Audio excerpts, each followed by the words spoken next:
Whatever it was, it came almost like a ghost and left the same way. 1921 brought a flap of gorilla sightings throughout Pennsylvania. Yeah. The descriptions were ape men or, quote, gorilla men. Yeah. We might also point out that the most active period for this particular gorilla seems to have been the winter, January of 1921. Are you suggesting, John, that they're citing you? Yes. No.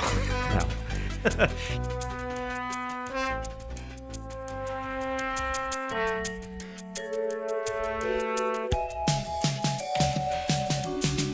Welcome to Into the Unknown with Mike and John, Season 4, Episode 9er. Yes. Well, the black bear might be the number one go-to explanation for Bigfoot sightings. And that makes sense. Black bears are everywhere. But an ape? Or a gorilla? Does that make any sense? How about if I told you there are gorillas on the Gettysburg battlefield? Well, welcome to another episode. I'm Mike Duber. And I'm John Fitzpatrick. This is weird. It's Or is it not as weird as it sounds? It sounds weird at first, and then when we get through the whole body of evidence here, I think it sounds less weird. Okay, we're sort of clickbaiting the title, or are we not? Is that not fair? Well, this is what they call it. This is the name for the incident. So okay, we're not making it up. We're not Okay. clickbaiting the title. It was clickbaited for me, even though I found it in a book, which we'll talk about because I think the book is also an interesting thing. I see. Yeah. Okay. Yeah. Should we just get started? Yeah. All right. Do it. I will Let's dive jump in. I clearly had my coffee earlier than you, and I'm a little more ready to go. But you'll catch up. I had my coffee. I just meant I had to make a strong mental shift. Okay, it's all right. I'm here. It's all right. So the genesis for this is I had a few requests from people to kind of return to some locally focused stories and maybe come back to some of the pins we dropped. And we had dropped some pins about, coming back to Gettysburg and coming back to Bigfoot and those kinds of things. So this seemed like the right thing. So today we are going to return to Gettysburg, Pennsylvania, which, like I said, we visited before and promised to come back to, much like we've promised to come back to Ellicott City or more recently Skinwalker Ranch. Right. Yep. Don't expect more Civil War ghosts, though, as we've sort of teased. While this is titled on your screen, The Gettysburg Gorilla, it is a Bigfoot story. Okay. So this isn't some animal launch against the arrayed armies. Nothing like that. This is like comic book material. Yeah, this doesn't have a whole lot to do with the battle at all, but except for the fact that you cannot anymore divorce the battle from the area, and this all takes place after the battle. All right, so it's coincident. Yeah, Okay, and gotcha. we can touch on that later. I mean, it's important. So let me start with this story, which is from July 1st, 1961, and I'm going to read in the first person here. I have lived in Adams County, Pennsylvania, all of my life except for 4 years in the U.S. Navy and 4 years in college. Take my story for what it is worth. On Thursday nights, I would go with my mother to play bingo at the Greenmount Fire Hall on Route 15, south of Gettysburg. I was about 13 years old, which would have been the summer of 1961. There were other kids there, and we would play hide and go seek and do all the fun stuff kids did back then. Playing bingo wasn't one of them. The fire hall held shooting matches and constructed a target box in the lot behind the fire hall. I hid behind this target box during a hide and go seek game, and I remember that it was dark, perhaps 10 p.m., and the area was dimly lit by the outside lights of the fire hall. I was backing around the corner of the target box and backed into a big animal. I turned to see what it was and saw this human-like figure, a little over 5 feet tall, not really heavy, covered with hair, not like a bear, but long hair like on the hooves of Clydesdale horses. I remember the odor as being a musk scent like that of sweat or a deer-like musk, very strong. I took off running as fast as I could to tell the others. They, and nobody else, believed me, and when we went back to see if anything was really there, we found nothing. There was nothing around the target box when I got there because I ran around the thing seeing where I could hide. Whatever it was, it came almost like a ghost and left the same way. I often thought of that event, but convinced myself that a Sasquatch would not be found in a populated area such as this. Maybe I'm wrong. So Okay. This report... He went right for the Sasquatch. Yeah, in 1961, that makes some sense. We'll get to that. But And actually, yeah, so this report was taken right from our old friend, the Bigfoot Research Organization website. Remember, BFRO.net. BFRO.net. And the report was made some 40 years after the fact, so that also adds to why Bigfoot is the go-to. So the report's dated for November 1st, 2005, and the report itself is from 1961. So the other thing that intrigues me is this encounter happened in a spot I have driven by many times in my life. I have lived in the Baltimore metro area almost my entire life, except for the 4 years I spent at college in Frederick County, Maryland, just south of Gettysburg. And while I understand how busy Gettysburg can be, I don't think of it as a heavily populated area. No. I think of it as perfect Bigfoot stomping grounds. Of course, July 1st, the date for this encounter, is the height of the Gettysburg tourist season because it is the anniversary of the first day of the battle. And it's, of course, prime Independence Day vacation time. So it is an especially busy time of year for Gettysburg. There are currently 4 other Adams County, Pennsylvania BFRO.net, BFRO.net. Are they sponsoring the episode? You said that the first time we did that. Okay. Well, I'm just checking. I mean, if you're making deals behind my back. No, sir. Definitely not. Okay. No, I would just do more to, advertise BFRO.net. .net. Yeah, there are 4 other Adams County, Pennsylvania BFRO.net reports. That makes 5 total, ranging from 1961 to 1998. But we're not going to stay in the second half of the 20th century. We need to go back further for the meat of this episode. So it's a history story. Surprise. It takes place in a particular historical period. Okay, good. Okay. Yeah, all right. Okay, but history's everywhere. But we're really... History is a second ago. History is a second ago. I think what you'll see is that we've got about 100 years of pretty consistent reports. Okay. In terms of encounters or engagements. But and descriptions, really. But the wording they use changes. So we'll talk about that. And we're used to that. Yeah. When we study, like ancient cultures, the words they used for things that they're seeing then is how as it evolves through time. Right. Okay, cool. Very cool. Yeah, so that's sort of the one of the themes of this episode. I became aware of the story of the Gettysburg Gorilla while reading Where the Footprints End, High Strangeness... I'm marble mouth today. Let me start that over again. Where the Footprints End, High Strangeness and the Bigfoot Phenomenon, Volume 1, Folklore. Whew, that's a long title because there are 2 titles by researchers Joshua Cutchin and Timothy Renner, who some of our podcast listeners might be familiar with because Joshua Cutchin appears on all kinds of podcasts, and Timothy Renner has his own podcast, Strange Familiars. I picked that up a couple of months ago. Yeah, I did a little research by listening into him before this episode, and it's an excellent podcast. And I can highly recommend the 2-volume series of Where the Footprints End for dealing with the absolute craziness that can accompany a Bigfoot encounter.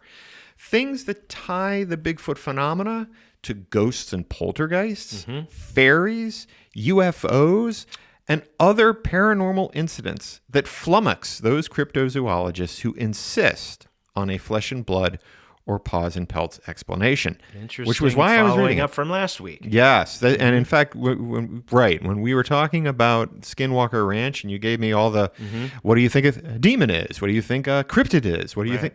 I had just finished reading the book, and that was why I had begun to think maybe there's more to all this. In any event, in the final chapter, written by Timothy Renner, we read, Gettysburg has also been home to multiple Bigfoot and wild man encounters, including the famous Gettysburg Gorilla of 1921. The Gettysburg Gorilla was probably more than one creature, as reports of its size varied from 5 feet tall to over 7 feet tall. 1921 brought a flap of gorilla sightings throughout Pennsylvania, which read like a catalog of modern Bigfoot reports, from creatures attacking dogs and suckling cows to creatures peeking in windows, and even simple roadside crossing reports. So needless to say, this intrigued me. A series of reports exists that is unencumbered by the accumulation of modern Bigfoot mythology and folklore. And while Renner describes the Gettysburg Gorilla as famous, I don't really recall hearing about it before. Where could I find out more about the Gettysburg Gorilla? Yeah, it is like a vein of gold that, like digging in my grave. As luck would have it, I looked down my shelf and I realized I had recently picked up another book by Timothy Renner, Bigfoot in Pennsylvania. And because this is an audio-only podcast, I am holding it up. Folks, he's holding up the book. He's waving it at me. He's about to throw it at me. Yeah. No, not yet. No. He wants to keep his books pristine. That's right. Yeah. I just hadn't cracked it open yet. And this book is a collection of newspaper and other accounts of Bigfoot encounters from across the state of Pennsylvania going back decades. John, you're having your own little synchronicities on your own bookshelf. And in fact, I discovered, I'm going to pass one of these to you because I want to pass you the right picture. I discovered I had recently purchased several books by Mr. Renner on some recent trips to the Midtown Scholar Bookshop in downtown Harrisburg, Pennsylvania. Oh, okay. And they all seem intriguing. And here's an ad for his Strange Familiars podcast. But I'm going to pass you this book and tell you to look at the author picture because I think you'll find the picture of Mr. Renner very intriguing. Oh, does he not look like a modern version of Gandalf? He does. He does. I'm sure it's intentional, but yeah. I mean, this is a guy that. I can place him in several modern settings of esoteric nature. Yeah. Very cool. Yeah. I think it would be interesting to meet Mr. Renner at some point. Yes. And speak with him or bring him on the show. All possibilities at this point. I enjoyed listening to his podcast. He seems very knowledgeable. He is researcher in the Pennsylvania area, and he's not that far north of us. So, I mean, I think we could probably run into him at some point later. Well, that'd be fun to sort of have him hear my encounter, which, I had, remember you were remarking, like, why did you tie an orange orb to Bigfoot? And it was actually from something I had learned from him and Joshua Cutchin on the Mysterious Universe podcast, which has switched hands. Yeah. If you're not aware of that. Okay. Well, go ahead. Sorry, I don't want to. No. I created that divergence, and we're gonna have another divergence before we get into the sightings from 1921 because we need to discuss the naming convention here. So we have to understand that the term Bigfoot, as we understand it in 2026, dates back to about 1958 and originates in a California incident, very famous, in which bulldozer operator Jerry Crew discovered a series of 16-inch long human-like footprints around his worksite. And for obvious reasons, the name Bigfoot stuck. And researchers have traced the use of the moniker Bigfoot to mountain men of the West who used it for particular grizzly bears. Because they were... So it wasn't just... So and I don't want to drag us into it. No, it's okay. There's a whole pin here too in that story, because I think that guy had carved those feet and made the imprints just to gag his fellow workers, but then they said, "Oh, Bigfoot tracks." But they're using that. So I'm sorry, but they're using that term because it was also sort of on the tip of their tongue, from when the elders had hunted bear. Right. Okay. Yes. That's interesting. Yeah. I did not know that. Yeah. So you're correct. I intentionally kind of elided over the that's okay. The Jerry Crew hoax bit, because it isn't. I didn't want to bring hoaxes into this particular story. I did. But that's okay. You're absolutely correct. Yeah. And yes, the connection there that folks in that area were familiar with a use of the term Bigfoot in a different context from previous generations, and that's how it's That's stuck. fascinating. Probably conflating them as they went. Well, you know what I mean? Like, is that a bear? Yes. Well, that's the other thing, is that there are plenty of researchers who have questioned whether or not the Bigfoot grizzly bears and what are they seeing? Were they the same? Yeah. What are they really seeing? Were they really bears? Gotcha. That's interesting. Yeah, but you remember, these are mountain men explorers, people who are living off the land, and they have very intimate encounters with particular bears, with particular territories, because grizzlies are territorial. Yeah. And they sort of know who lives in their area.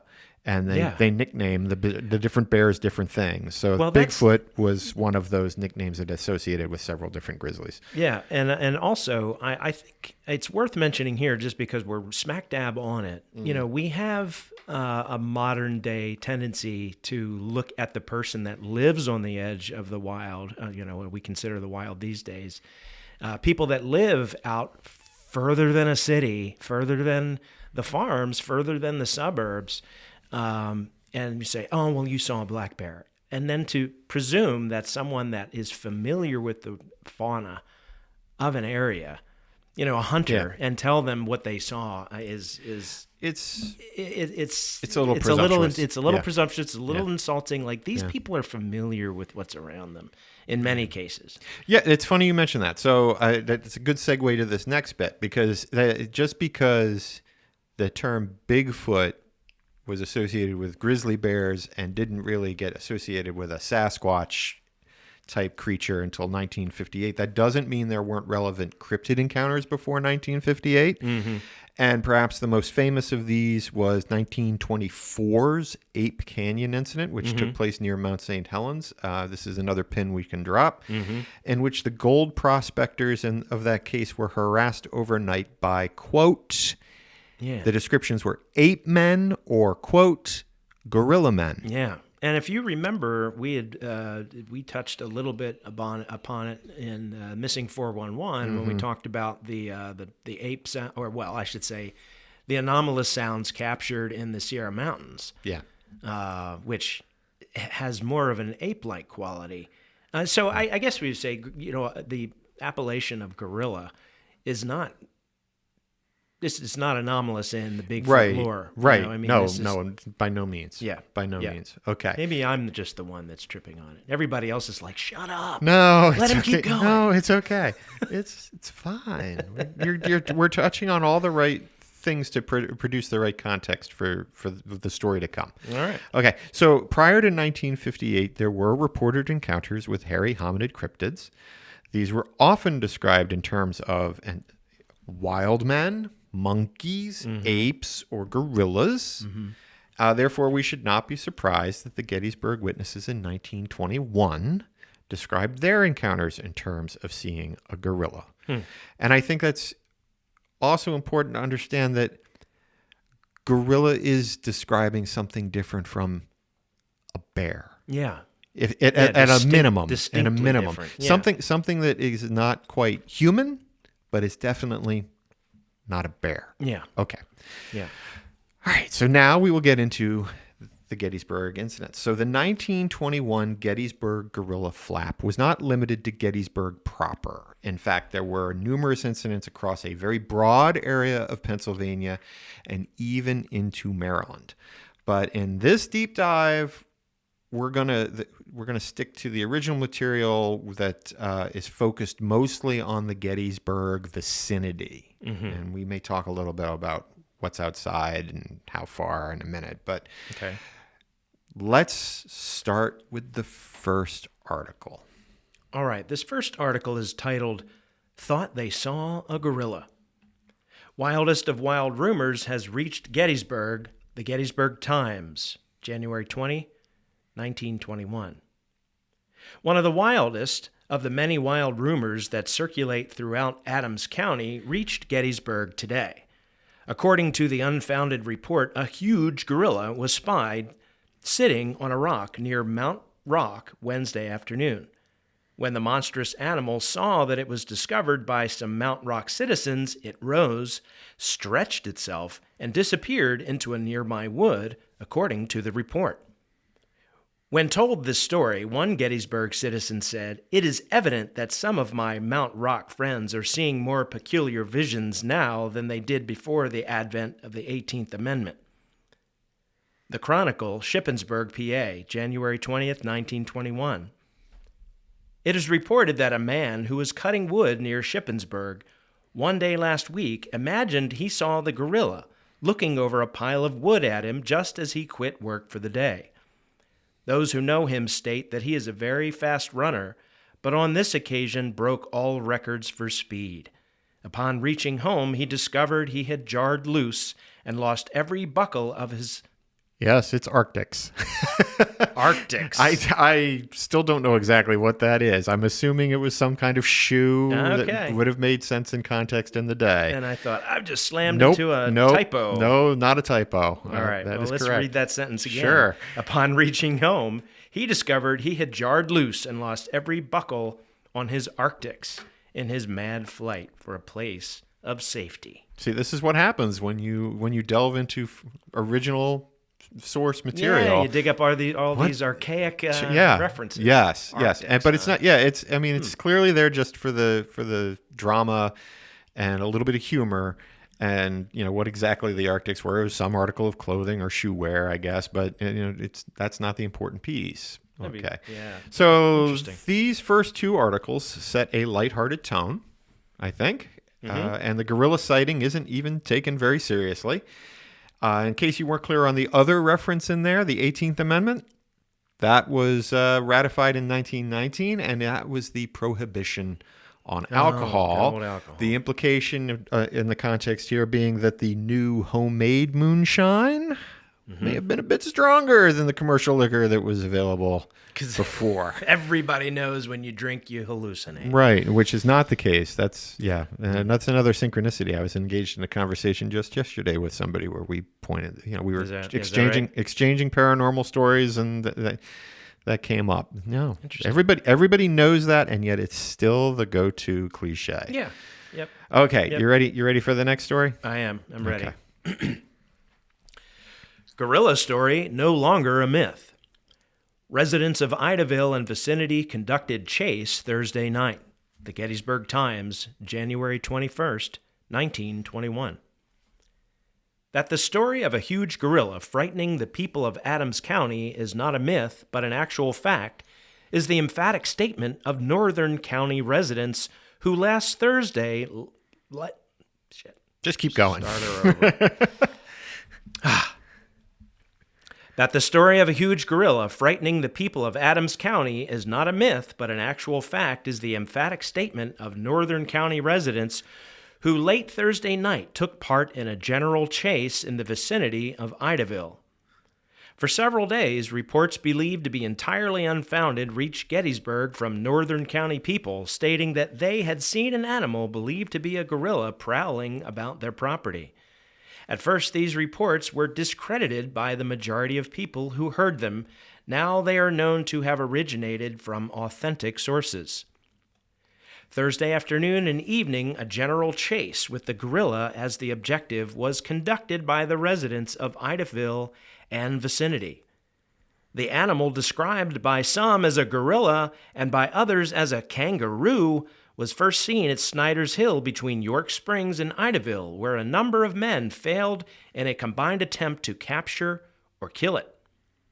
At 10 o'clock Thursday night, about 50 men gathered on Pike Hill near Idaville and again vainly tried to kill the elusive creature, which escaped across the snow to Daniels Hill near the Adams-Cumberland County line.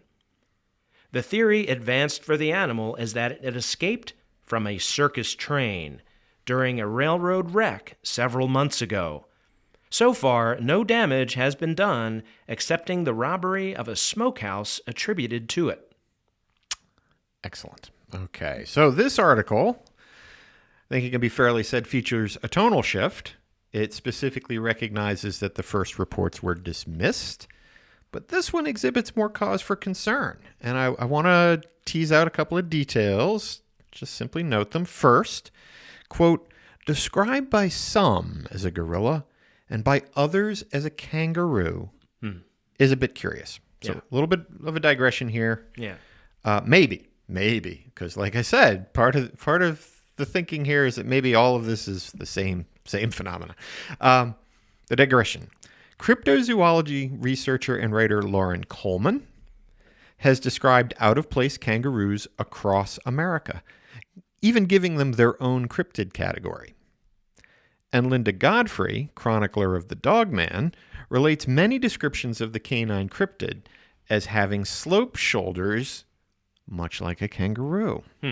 I'm just laying some groundwork for the future here. In subsequent accounts of the Gettysburg visitor, the witnesses clearly say the creature is a gorilla. All right, second thing I want to draw some attention to. The theory is the animal escaped from a circus train. That's another good one. Don't worry, we will circle back to the escaped gorilla theory before we conclude, but I just want to note that here and make sure everybody remembers it. All right. Okay.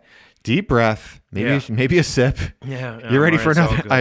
Maybe. Are you ready for the next? Haul. I'm sorry. I know. I didn't want to read them all myself. I wanted to give you something to do. Oh, good. All right. You ready? Here we go. We're just going to keep rolling.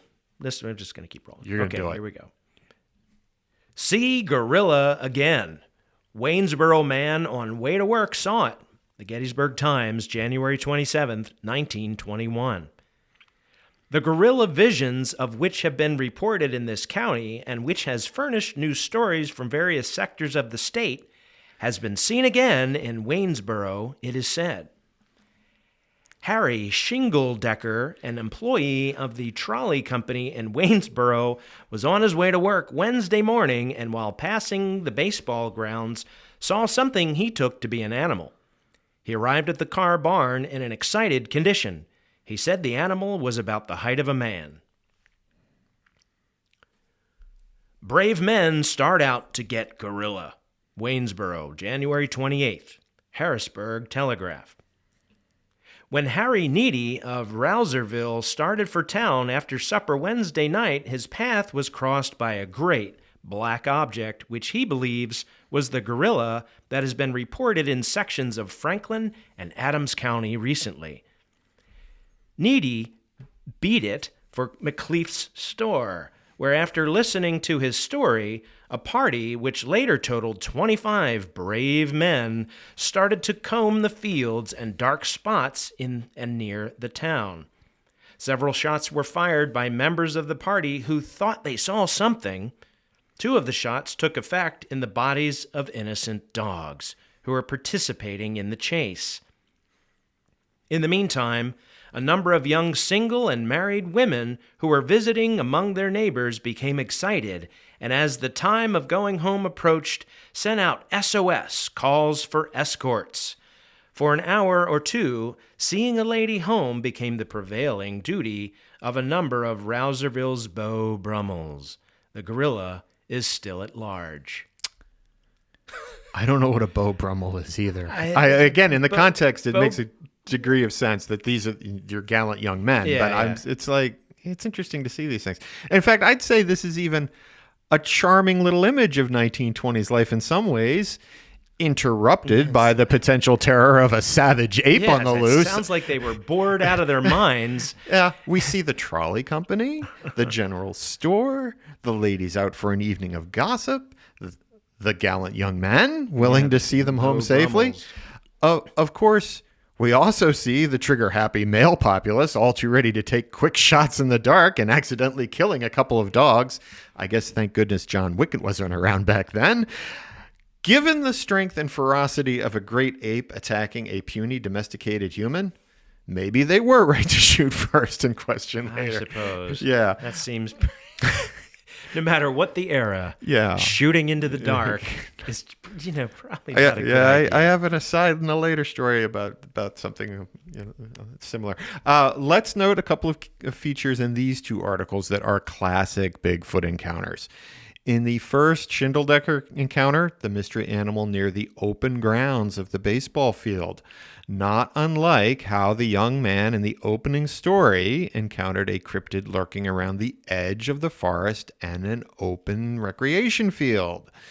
It's a common feature in Bigfoot stories for the cryptid to be lurking in this edge or liminal space between the woods and human habitation. In the second article, Needy encounters the cryptid randomly crossing the road in front of him. And where have we seen this before? Mm-hmm. This is a very common feature of cryptid stories. Again, a liminal space. We've even seen people encounter the Loch Ness Monster this way. That's where we saw it before. Crossing the road at night. Mm-hmm. If the second article returns to a lighter tone, let's note that article comes from the Harrisburg newspaper. Harrisburg, where the citified folks live. The state capital, a much larger city on the Susquehanna River and safely further north of these events. The next article from the Gettysburg Times, and I'll read this one for you, about the same events, was a bit more alarmed. It even had 4 headlines. Chase gorilla to the mountains. Posse of Rooserville citizens makes futile attempt to kill animal. Gettysburg Times, January 28th, 1921. Village was in uproar. Marksmen form line of attack, but gorilla makes escape. Was seen at Monterey Golf Links. Guerrilla warfare, which was started last week in the vicinity of Idaville. That's a good one. It was a good one. In the vicinity of Idaville, when Adams County residents, well armed, pursued what is believed to be an animal, escaped from a circus car when it wrecked not long ago, was renewed by citizens of Rooserville Wednesday night when an armed posse of scoured the Blue Ridge slopes in the hopes of getting a shot at the beast. The animal was discovered in an alley just as dusk was falling on the village. The word was quickly spread, and the members of the Rooserville Deer Camp and everyone else that had a rifle soon turned out for the hunt. After the mobilization of marksmen was completed, the attackers in battle formation started up the mountain. Gorilla chased out. They barely had gotten underway when the animal was chased out. Although a number of shots were fired, the chimpanzee kept on bounding toward the thicker brush of the slope. It was then that an elaborate campaign was decided on, and a messenger was sent for reinforcements. Oh my. The firing on the mountain was heard in the village, and the town was soon in uproar. It was decided to form a great circle around the foothill where the animal was last seen. Deployed in this fashion, the grizzled hunters and young marksmen moved into the woodland. Okay, so here's where I'm going to pause. Jeez. And note for aspiring monster hunters that forming an armed circle around a target you intend to shoot at, not a particularly wise tactic. So, for the record, let's remember the relevant rules of firearm safety. You're responsible for every round you shoot. Don't point your firearm at anything you aren't willing to destroy. And you're responsible for knowing what lies beyond your target. So don't form a circle and start shooting at each other. Don't bring your dog to the hunt. Yeah, that's coming. Because dog pays penalty. Oh, goodness. They scoured the mountain slope halfway to Penmar, but found no trace of the gorilla. A black dog running through the underbrush paid the death penalty when an excited hunter mistook it for the ape. When the hunters returned from the mountain, reports say, the town was in turmoil. The animal had been seen there while the hunt was on. Young women who happened to be on the streets when the panic started were afraid to go home, and escorts had to be provided. That's the second time that's been noted. That's strange. Well, yeah. All right. All right. Remember, two different articles about the same event. Okay. Since the Roosevelt affair, the gorilla has been seen at Monterey by two young men who were on their way home from a party. As they neared the Monterey golf links, they saw what they thought was a man on all fours. When they called, the animal rose on its hind legs and came toward them, making gurgling sounds. The young men did not investigate any further. Don't go away. We'll be right back.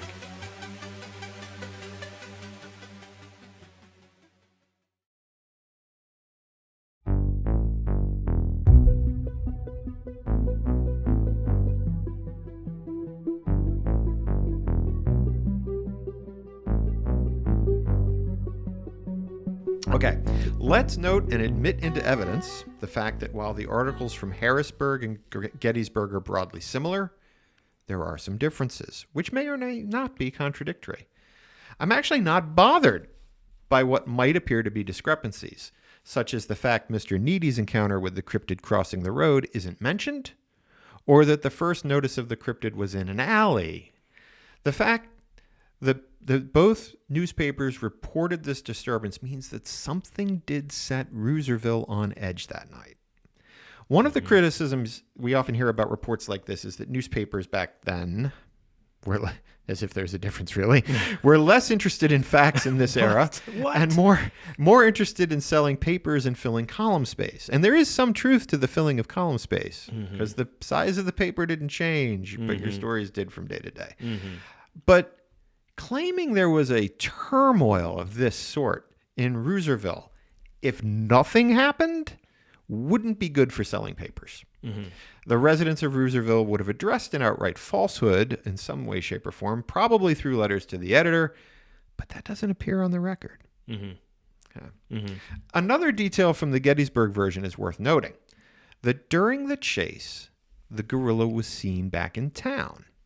As Timothy Renner pointed out, the group of reports and different descriptions strongly suggest there is more than one mysterious creature in play. Of course, the town sighting could have been another false alarm. I do want to note that, such as sighting a stray dog lurking in an alley, because apparently it's not uncommon for these folks to get a little panicked when they see furtive what bothers movement. me about that is, dogs are significantly smaller than black bears. And presumably gorillas. Usually so.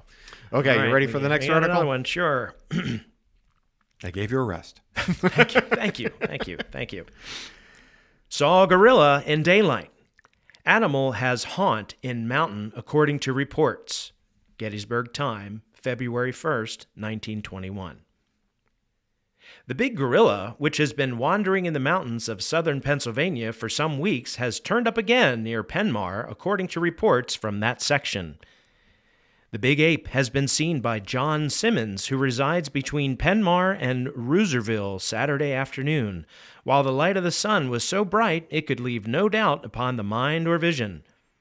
Simmons was going through a field near his home when he saw a strange, unlikely object which he at once connected with the gorilla from descriptions he had read in the newspapers. At the time he saw the strange animal, Simmons was not armed, and he was not in a mood to enter combat with the gorilla. Probably a wise decision. Yeah. Okay.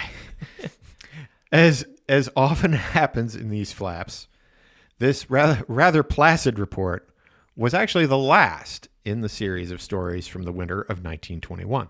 Let me repeat that. Last in the series of stories from the winter of 1921. You mean Christmas came and people lost all interest? No, Christmas. This was January. Okay. This was January. Yeah, that's true.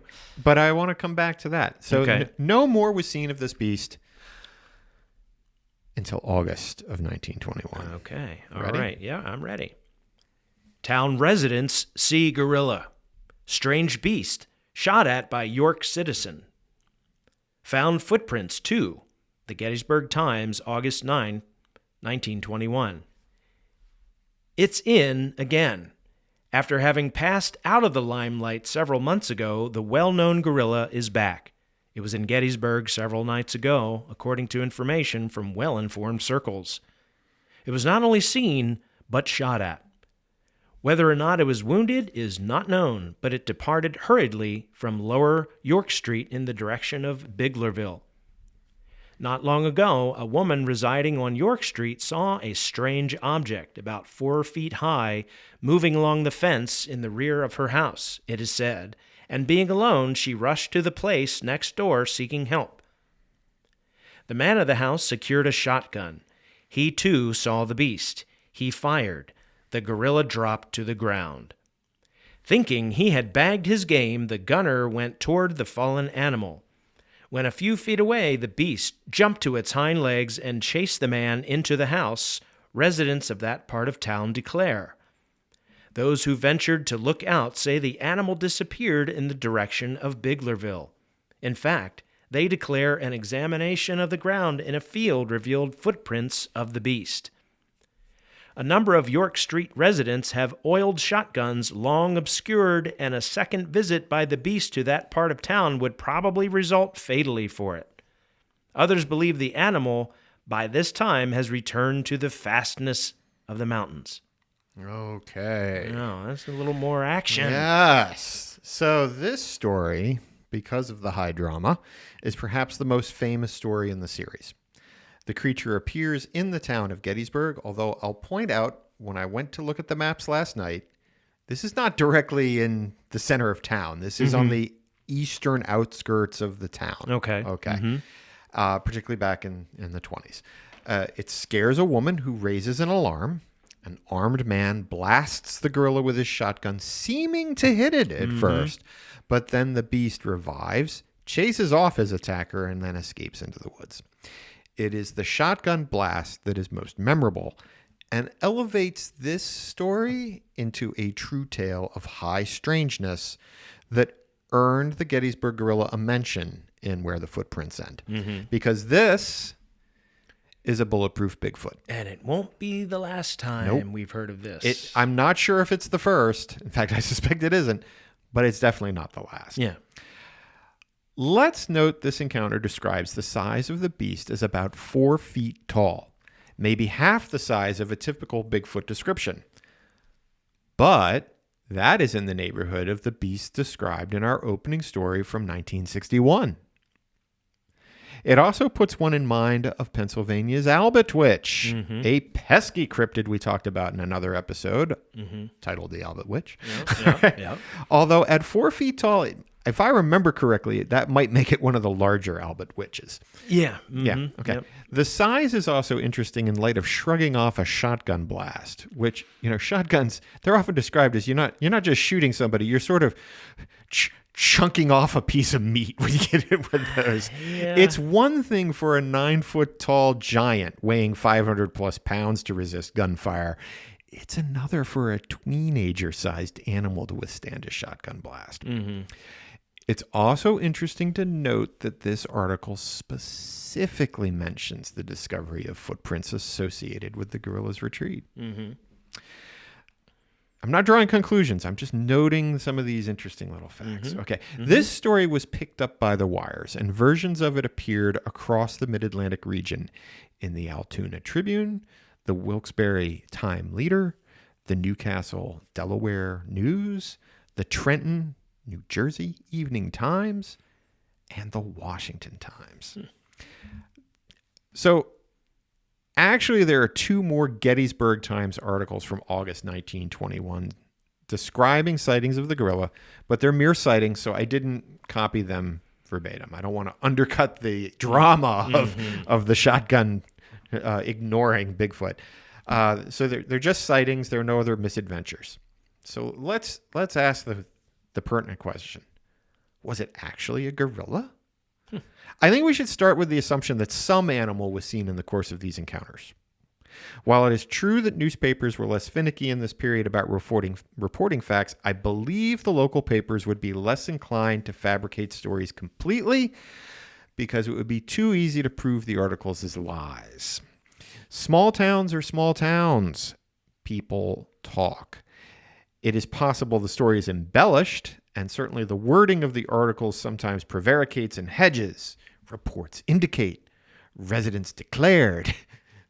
But I don't think they were outright lying. There's reason to believe people were seeing something. Okay. We talked about black bears earlier. This area is home to black bear. Yeah. But, as we noted earlier, it is also likely that the witnesses were familiar with bear. Yeah. Most of these witnesses are described as local residents in a relatively rural area. Many of them were hunters. Let's note the Rooserville posse was described as members of the local deer or gun club. While the witnesses may or may not have been familiar with gorillas, they should have recognized a black bear. I wonder, did you do your research to see if there were any gorilla books that had made the rounds, or I did. Were there any? It's coming. Okay, it's coming. I figured because it's coming. like, well, there's a reason gorillas are on their minds because there was a Life magazine article. No, I did. We're going to get there. Okay, gorillas, of course, are not native to Pennsylvania, and the mainstream theories. No primate species is recognized as native to North America. In 1921, gorillas were still a very mysterious species. They'd only been discovered by science in the mid-1800s, and the largest species, the mountain gorilla, was discovered in 1902. Okay. Rumors and descriptions, of course, date back further, but in terms of scientific recognition, we're talking like a period. So it doesn't of 50 exist years. Until science sees it, folks. Well, certainly not, but we are talking about recognition factor here. I got you. Gotcha. Okay, I know. I just don't. I don't want to confuse things further. Okay. So the next question. I won't go there. The next question is: were there any gorillas in North America in 1921? Well, that's. You've been watching. Have you gone to the movies? Yeah, that's proved. Well, yeah, that's later. Okay, King Kong comes out in 33. Well, are there any progenitors to that? Nah, that's a good question. So the question of whether gorillas were in North America at all is actually not as easy to answer as one would think, because the newspaper records are a little shaky. Apparently, the Bronx Zoo in New York City did have a gorilla in their menagerie in 1920, and it died very early in 1921. Some sources indicate this was the only gorilla in North America. However, other sources, newspaper articles, indicate a second gorilla associated with a circus died sometime later in 1921. The picture this is giving, however, is that gorillas would have been exceedingly rare in North America. And while it might not be possible to pin down a precise number, it seems like no more than a dwindling handful of resident gorillas resided across North America in 1921. Let me say that again, because I think I muddled that. Yeah. It seems like there were no more than a handful of gorillas in North America in 1921, and they would have been captive. Okay. Yeah. I mean, there are no wild gorillas on record, recognized by science. Right. This is in keeping with the enormous expense that would have been associated at the time with the capture and transport of a gorilla from Africa to captivity in the United States. It is therefore highly unlikely that a gorilla escaped from a wrecked circus train, notwithstanding the fact that there is no record of a circus train wrecking in Pennsylvania in 1920. Okay. Yeah, and it's easy to throw that out there when you don't have the internet to go fact check it. Right, it is. You're like, this makes sense. There's a wrecked circus train happening through the mountains, and it crashed. I don't have a memory of it, but I'm sure that's what the answer is. That's what the answer is. In fact, it turns out that the, quote, wrecked circus train is a common folkloric explanation across the U.S. for any number of cryptid sightings, including, to circle back, Lauren Coleman's out-of-place kangaroos. Is that a uru? Oopru. Out-of-place kangaroo. Yeah. Out-of-place kangaroo. Given the prevalence of the explanation, you'd think there had to have been an epidemic of derailing trains in the 20s and 30s hauling exotic animals. Circus train drivers are horrible. We might also point out that the most active period for this particular gorilla seems to have been the winter, January of 1921. And I would think that must have been startling for a hypothetical marooned African transport gorilla. And then the gorilla survived in this unfamiliar environment with unfamiliar food resources for 8 more months until August. All of that stretching credulity.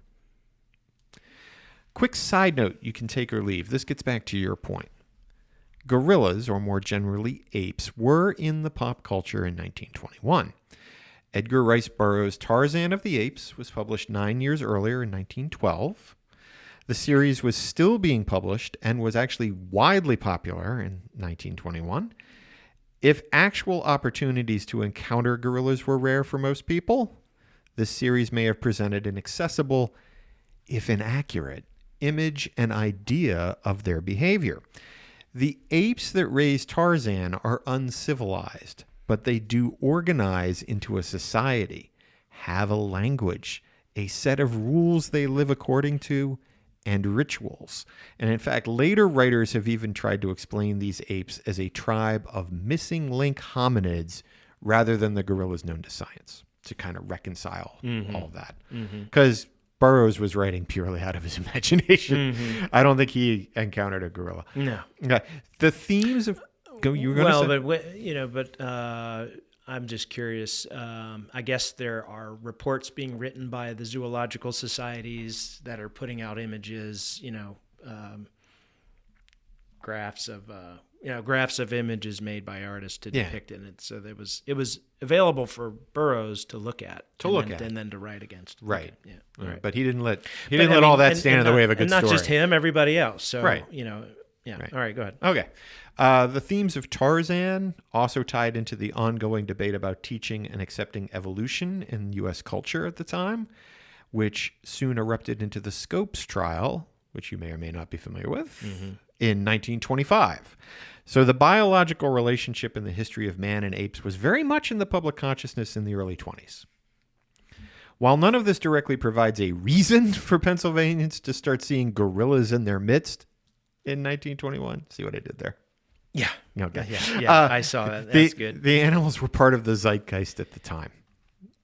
Which brings us back to Bigfoot, our friendly cryptid that, as we've already noted, could also plausibly be described as a gorilla by someone familiar with a bear, but unfamiliar with great apes.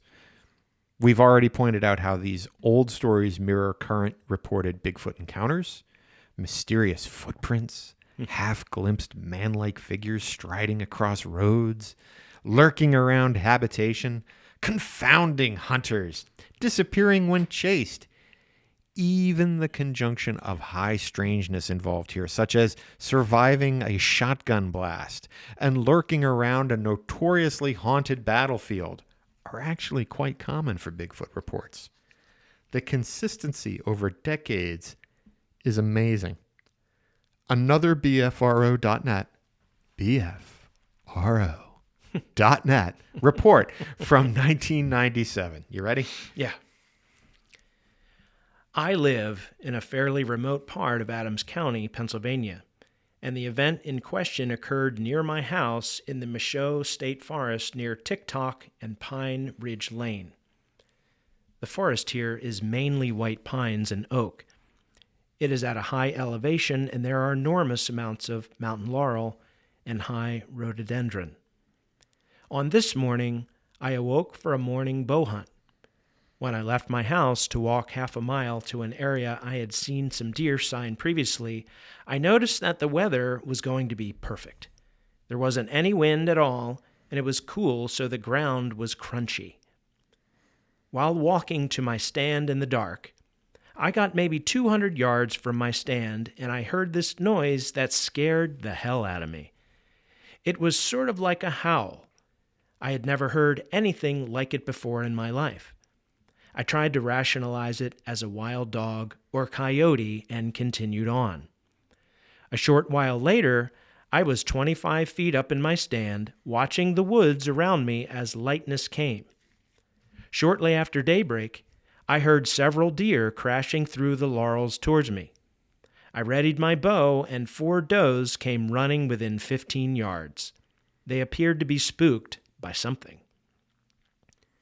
A couple of minutes, or so it seemed later, I heard more crunching coming towards me. I again got myself in case a buck was following. The noise that was approaching was kind of strange. It sounded more deliberate as it closed in. I saw several flashes of brown hair through the thick laurel, and then I saw it.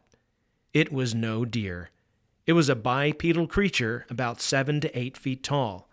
As it ran by me, it never stopped. I noticed it had matted hair all over it. By this point, I had nearly shit a brick, and then I heard more sounds coming towards me. 2 more Bigfoots were approaching very fast. These ones stopped, and I got a fairly good look at them. One appeared to be substantially smaller than the first one, and it was dragging a baby Bigfoot along with it. These also fled the area very quickly, and it seemed as though they were following the largest one. All after Sasquatchian activity ceased, I sat in my seat and checked my pants. I was scared to death. Sasquatchian, Oof. I know. Oof. I also noticed the Bigfoots left a foul, garbage-like odor behind. Finally, I gathered myself enough to get down from the tree and back home.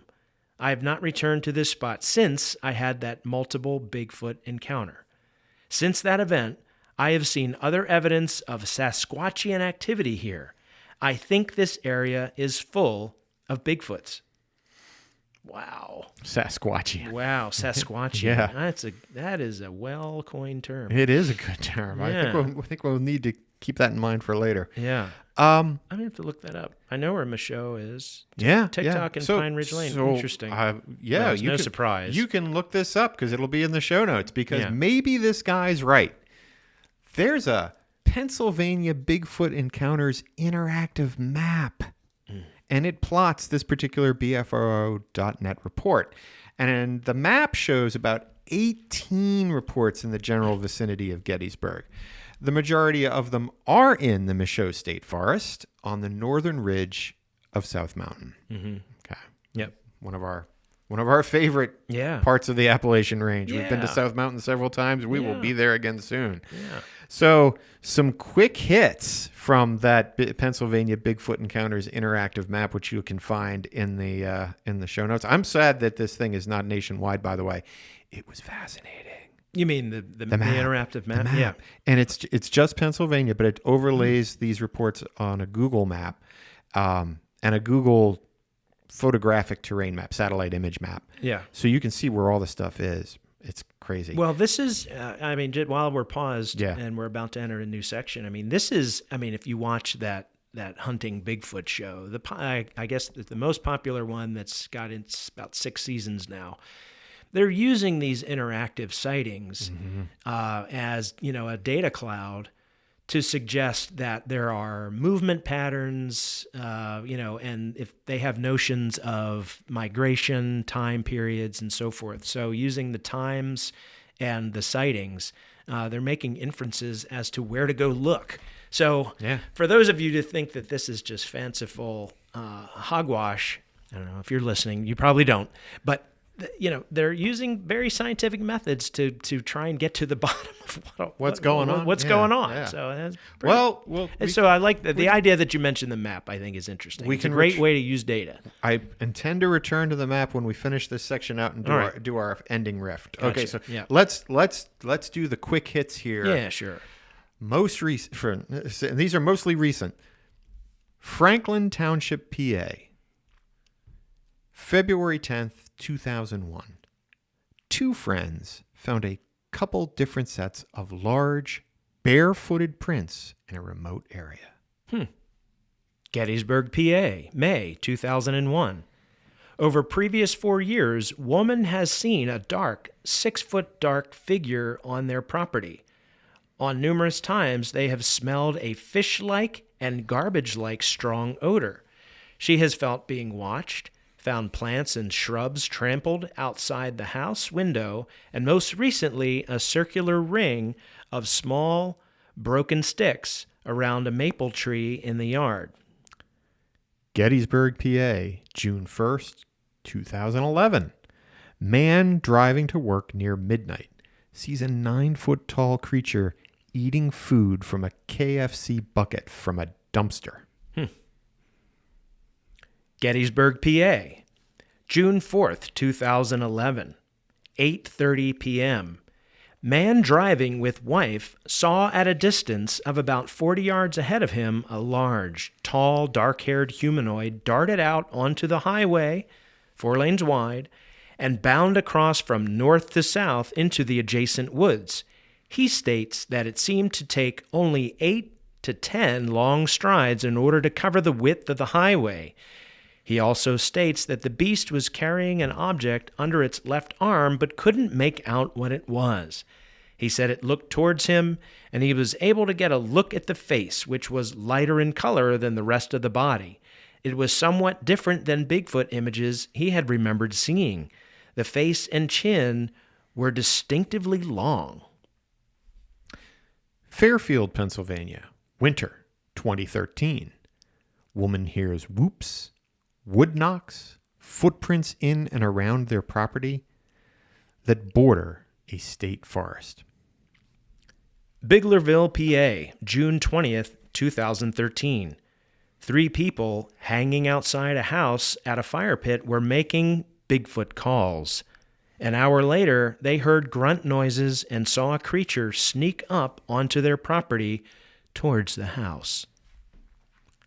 White Rocks, Pennsylvania, June 2017. Night. Camping near the edge of a rock face called Brown Rock during the night, while I had my small campfire, I keep feeling like I was being watched, but could never see anything. About 30 yards from where my hammock was set up, there's a nice flat spot. Half an hour after putting out my fire, leaves were brushed about with branch snaps for about 15 minutes. It ended with a loud grunt, small roar, then took off full speed through the woods, let out the sound 2 more times. It was fast in the forest a little after midnight, and the footfalls were very heavy.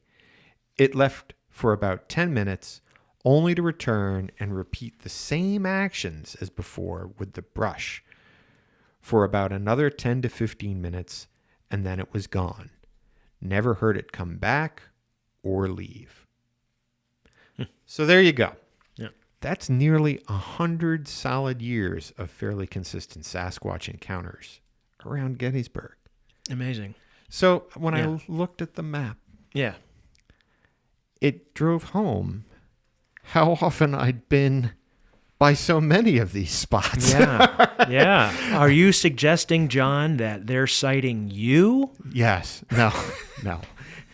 You need a shave. I do. Although you are clean shaven today. I'm clean shaven today. Yes. I got up and actually went through the morning routine. No, I am not suggesting that. In particular, when I looked at the map and found the report about the Bigfoot eating the KFC chicken bucket. Yeah. I distinctly remember often being at that exact intersection, waiting for the light to change at in the wee hours of the morning after midnight on many a night when I was in college. So, and it's just fascinating to me. Like I said, I've driven by the location from the 1961 report on many occasions on my way to Gettysburg, where the gorilla was shot.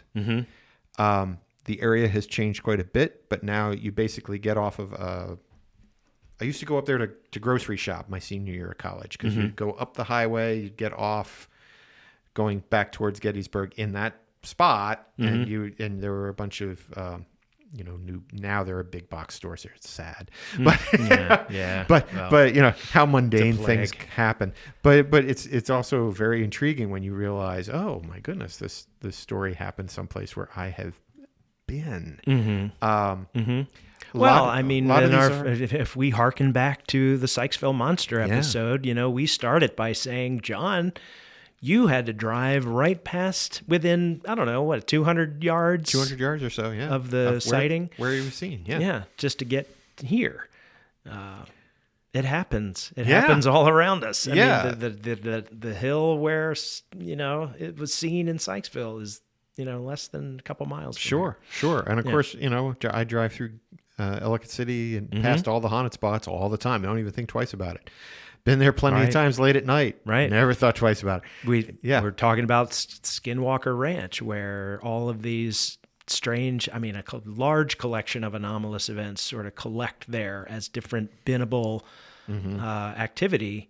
But, who's around to see it? Well, these researchers are right now. Right. And to go back to that point, I mean, there are a couple of references in this episode to the fact that this is happening in Gettysburg, which is inextricably linked to the battle and the fact that it's haunted. Right. There are numerous connections. That was, like I said, one of the things that Renner's book, Where the Footprints Are, or Where the Footprints End, rather, brings up is that it's not unusual to find Bigfoot lurking around haunted locations or Civil War battlefields. Yeah. This is both. Is the ranch unique? Or as unique as people seem to think it is? Or is it just yet another potential window area? Or are we just living in a world that's a window area? You go back to Keel, it's a haunted planet. It's all over. Right. I mean, I think we said this in our Dudleytown episode as well. I think we just touched upon the idea that wherever you go, there's a story where this is an abandoned town, in between the roads. Yeah. Hilly areas where we have to drive around, a mountain. There used to be a settlement in there. Well, what happened? Well, nobody lives there anymore. Why is that? We talked about the indigenous and avoiding places because it's where you'd meet the spirits. And the indigenous are like, well, we don't hunt there. We don't go there. We avoid it. Yeah. Well, maybe we're seeing why.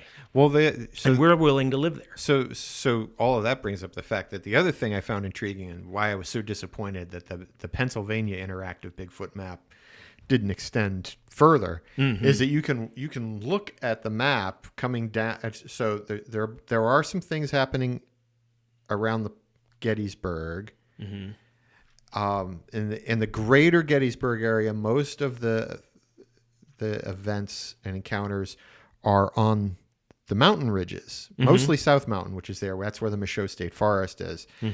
But you can look and see how they track down towards the Mason-Dixon line, and then they end because it's just Pennsylvania. And I want to see where the encounters are on South Mountain into Maryland and onto Catoctin Mountain on Maryland, because I'm betting they're there. Yeah, they're almost certainly there. I mean, they're almost certainly everywhere. And think about and are they consistent too? Almost undoubtedly. Yeah. Well, and what are they consistent with? Is it consistent with areas that we don't go? That's probably true, right? I mean, it's going to gravitate, and whether it's okay, I think if it's Pauls or Pelts, or whether it's multidimensional, it's going to appear where it's less likely to be seen or perturbed. Right. All the arguments for the multidimensional, it's the animal chooses to come here, but it's also trying to avoid human contact. The other thing I would say, and again, I talk about the environment, Gettysburg as a battle just happened to be waged on Pennsylvania fields, which are incredibly rocky. Is there something about the structure of the earth there, the geology, that causes these electromagnetic changes to make these things more prevalent here? That's something that I've always been interested in, mentioned quite a bit. So is it following the mountain for reasons of it being remote, or is it following the mountain because of the geology? Unknown. It's unknown. Yeah. I will also point out that where the footprints end really has made me start to rethink some things, because there are certain things, and I've said in the past, I'm very open to the idea that we're being visited by some kind of extraterrestrial life. I'm not saying it's certain. Everybody seems to be saying that these days. Yeah, I'm just open to that as a possibility, because I don't think you can count that out. when I start thinking about that, I have also opened myself up to the idea that maybe they're not visiting from a distant star. Because, of course, the big problem of physics right now, as we understand it, is how the heck do they get here crossing interstellar distances? But that's something that needs to fall away. Right. Yeah, there are certainly issues with that, because you're talking about it. If they can get here at all, then they're probably far advanced from us. But, yes, given the energy needs of such a thing, it becomes a little more interesting to ask the question, are they coming from that vast a distance, or are they already here in some other capacity? But if there are, when you look at where the footprints end, tying all the phenomena together, I mean, he looks at, or they, because it's Cutchin and Renner, they're looking at it as, well, Bigfoot's not so far off these other things. It's usually treated, because of the Paws and Pelts crowd, as something different. It's in the paranormal umbrella, but it's treated as a separate phenomenon.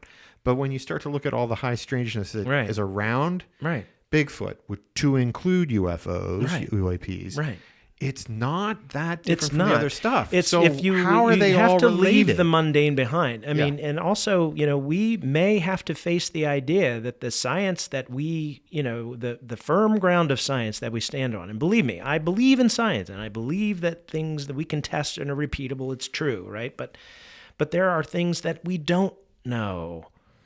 We look out into the cosmos and we say that 96% of it we can't even perceive. We need to invent dark energy and dark matter to explain what we're seeing, which indicates that there is more we don't know, to include how something could appear in and out of our reality and be so inexplicable in that way. And it clearly shows that there's something that we just don't understand. We can't sense it. The science that we understand can't create sensors to detect it, or as far as we know. I like what you did there with, it's almost like the Paws and Pelts people are holding it closer to the mundane, right? The people that hang on to the idea that if only I just keep walking the woods, I will run into this thing and figure out the secret valley where it's hiding. There are plenty of them that say they do, that they have encountered the thing in that fashion. But they can't prove it.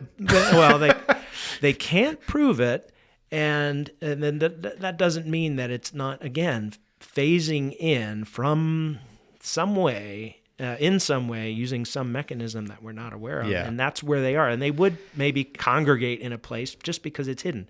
Now, to that, let me quickly pivot and bring two things together. I think I had mentioned on the Sykesville episode, or maybe another episode, about locally here, over at a local park, I had hiked past what I just call it a tree structure. Okay. Now, when I hiked past it years and years ago, it never crossed my mind about Bigfoot. Of course, doing this lately, I rethought it. Right. You become more familiar with the so-called evidence as it exists, it's like... And I'm like, what is this? I didn't know that it happened. That's a thing. It seems kind of strange because I'd never, ever, ever, ever, ever have encountered a human there. I mean, this is a well-hiked park. I've never encountered a human there. I've never seen kids build forts. I used to build forts all the time in the woods behind my house. I've never encountered kids there. My own kids, when we lived closer and you could walk there, they never said that they went and built any forts there. Anyway, what I happened to do was go to Google Earth. I went to a map, and I looked at the spot on a map. If you were going to get as far away from humans in that park, the section where that tree structure is where you would go. Do you understand what I'm saying? Like if I were to draw a line or try and position myself within that park as far away from houses, it's this location. I mean, just by eyeball. I didn't do any mathematics or anything. But I said, that's where I'd go and hide. Right there in the park is the perfect spot. There's a water boundary, and then it is as far from the houses as you can get. So anyway, all I'm saying is I found it interesting, the correlation of the examination of the map, the location of that structure, the fact that there are Bigfoot sightings in this town, and several of them. I just find it perplexing and interesting. Yeah. Well, this is a good story, John. Yeah, it is a good story. Now, it's binning. We talked about when we talked about Skinwalker Ranch, we went through the exercise of let's bin these things. Why do we bin them? And we said, well, sometimes it's easier to examine a story when you bin it. This bins this particular phenomenon into that Bigfoot category, and then we need to talk about at some other point we need to talk about, well, how do the bins interact? But we're smart enough to erect the barriers of the bins, so that we can tell one from the other. I can tell a non-corporeal ghost from a UAP, but then I'm also smart enough to tear down that model and erect a separate one, to have a different discussion. And that's where I've been trying to bring in those juxtaposed models, just to to rattle our brains. I'm telling you, I'm appreciating that a bit more now. Oh, good. Good. Yeah, and because I don't. Binning this is easy. I think figuring out what this bin tells us about, a larger possible phenomenon, or how the different bins interact, is important. But sometimes we just gotta go with what the bin tells us. Yeah, and I was hoping I had the book in here. I don't, but you can see there, that's the Skinwalkers at the Pentagon. Yep, I just picked up the one that was previous to it, the Hunt for the Skinwalker, and I happened to go right to the epilogue. And I'm going to tease it here. We certainly have time. We could go a little bit longer, but where this is going, at least when we talk about the Skinwalker Ranch, you have to grapple with all of these things happening in the one location. I think we're starting, you're talking about it. I think we've talked about it all along, that our United States is covered with anomalous locations where strange things happen. It's not one place. I think the exception is where things don't happen, right? Is sort of the question you would ask. Where don't things happen? They happen everywhere. This is a far stranger phenomenon. I think we're going to start getting into some very strange territory when we talk about Skinwalker Ranch. I'm fine with talking strange. Strange is good. Yeah, well, strange creates curiosity. We can't avoid it. Yeah, and it is a confluence of science, myth, these human experience, and potentially groundbreaking ontology shocking thoughts and experiments and suppositions. And I say that, and I tried to introduce Skinwalker by saying, we could fall into the trap of trivializing this as strictly entertainment. It's a TV show. But as I'm reading through these books, these gentlemen, Colm Kelleher and George Knapp, are the authors. And I admit, I'll correct the record. I had said George Lakatsky. It's James Lakatsky. James Lakatsky, who is the principal investigator. And we'll get into him, but he's part of that trio of folks that write about the Skinwalkers. Okay. But it is they approach this very seriously, and I've sensed a tone in some of the podcasts I've listened to recently, specifically Knapp and Corbell. They're really impressing upon people that this is really going to be significant for humanity if some of these things turn out to be so. And again, I had listened to this while I was on my road trip, and it was only after I had written my script saying, "Hey, let's not trivialize this. Yes, it's entertaining, but it's also It's really shocking. What I'm learning, I think, is starting to shock me a little bit. I think that's potentially the danger I've sensed with that show, is that it does potentially trivialize what's going on there if they keep repeating the same. Because I was listening to the playback of the episode, and how I said essentially I'm bored when I watch it. They keep doing the same thing over and over again. Yeah, I listened to it too in the car, and I still stand by that. I am interested in what's going on there, but I'm not that kind of scientific researcher that I can sit there and watch that kind of research. But the other danger about it is that if they keep showing that mundane sort of plodding through, that it does in a sense trivialize. If you are a physicist, if you're a scientific person who needs that evidence and you're trying to gather it and show it and prove it to that person, certainly there's value there.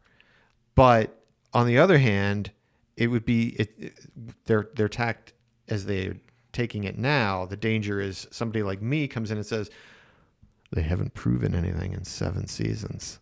They keep doing the same thing. So I'm good. There's a couple of things that need pushback. First of all, they have proven things. You've just not grappled with the information, which you seem to do. I mean, if I recommend a book, you won't buy the book. You'll go listen to someone else and onboard their opinion without actually dealing with the actual information. So you're not interested in the show, and I respect that, right? It doesn't engage you. You're not hooked by it.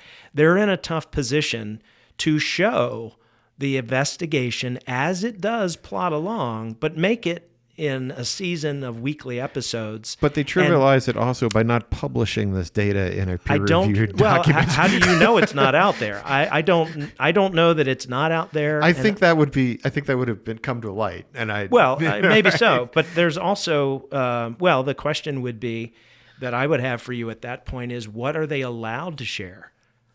What are they allowed to share? Well, if it's privately owned property and they're I guess the issue there is what are they contractually obligated to do or not contractually do with obligated? the History Channel? I am not entirely certain that the U.S. government does not still have its hand on it. Ah, yes, the U.S. government. Well, and you poo-poo that, but I don't actually. Okay, good, because don't poo-poo that. And in other in future episodes, particularly the one I'd like to bring up, I'm steering toward next, which is plasma. The one author does a very good description of how research is done in these United States and how much of it is controlled by government influence. And there are lots of research topic areas where the government will not let you get a patent on it and will not let you release certain information, especially if you're working for one of the FFRDCs. That's the federally funded research and development centers across the United States. So just because they're doing research into certain areas, it does not mean that it's automatically going to come to light. There are a number of patents that have been placed registered in the past few years related to things like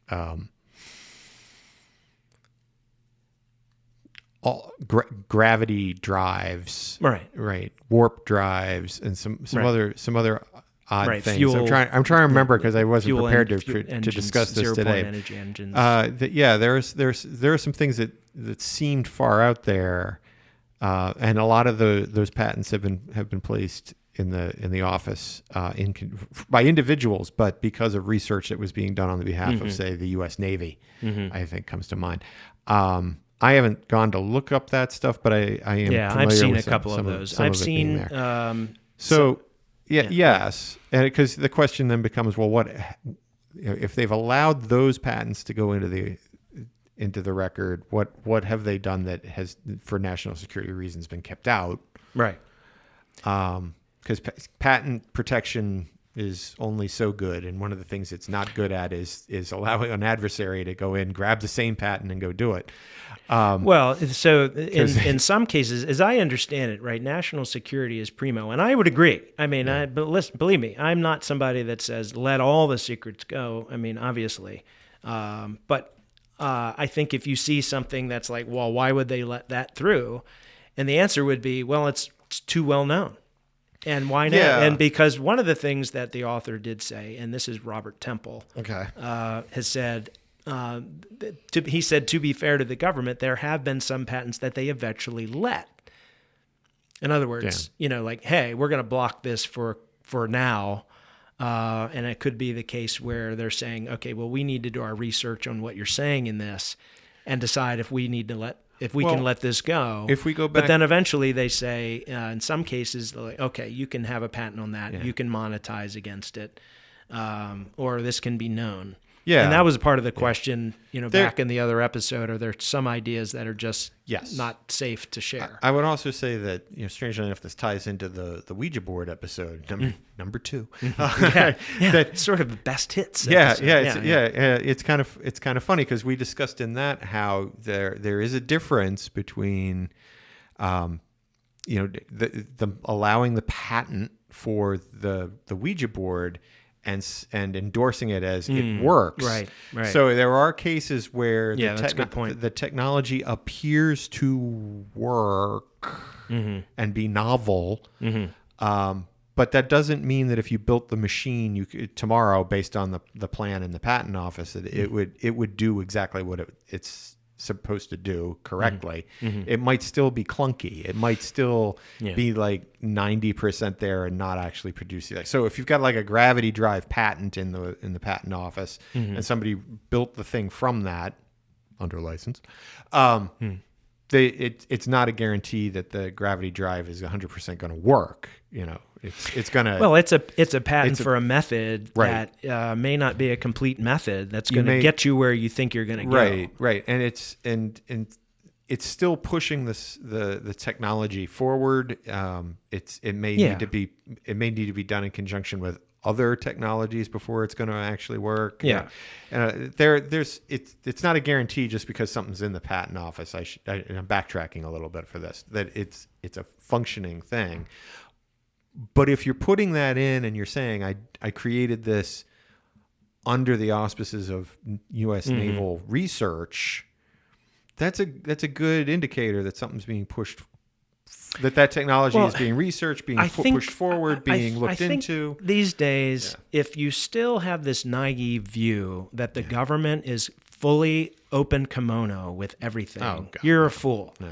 I mean, at this point, I think it's safe to say if you have this, pie in the sky view that, that there are not hidden things, that includes information, technologies that are not widely known because of, national security, but other reasons. I think it's naive. It's the other reasons that bother me because that's part of the problem. We're kind of skirting up against the we don't talk politics on this rule on this podcast. Well, it doesn't rule. have to do, and it doesn't have to have anything to do with politics. True, it certainly can, and I think it can be said fairly and evenly that any administration comes in. It's across all the administrations with their own biases about what they believe, what they don't believe, what they're going to push, what they're not going to push, what they're going to allow, what they're not going to allow.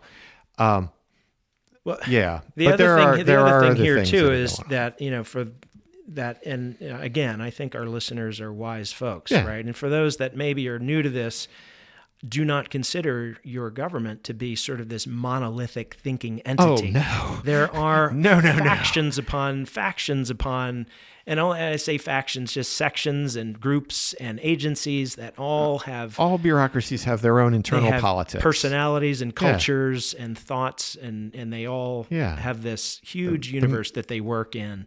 The mandarins that run any government agency are all trying to empire build for themselves, and that creates tensions. Yeah. And the alliances form and unform. Leadership comes in, and some people are out in, politically and some are appointed, right, and others are not. Yeah, the politics do come into play, particularly with those agencies that have a large number of political appointees running the show. Yeah, again, we're skirting, but I think all of that's fair to say is true. No, this is not. It's not. This is above politics in the sense that we're not trying to hit any particular party. This is both parties, and it's really just a big arm wrestling match. in a lot of these. And we're at time. Okay. We should.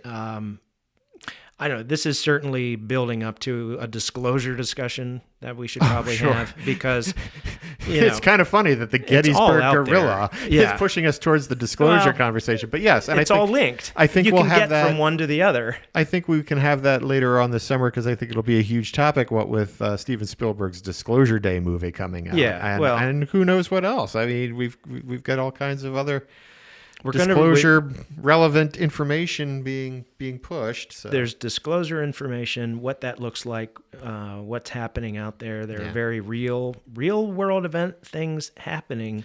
Did you see around that? Okay, this wasn't on our page, but it was on my personal Facebook page where things get cross posted to. Uh-huh.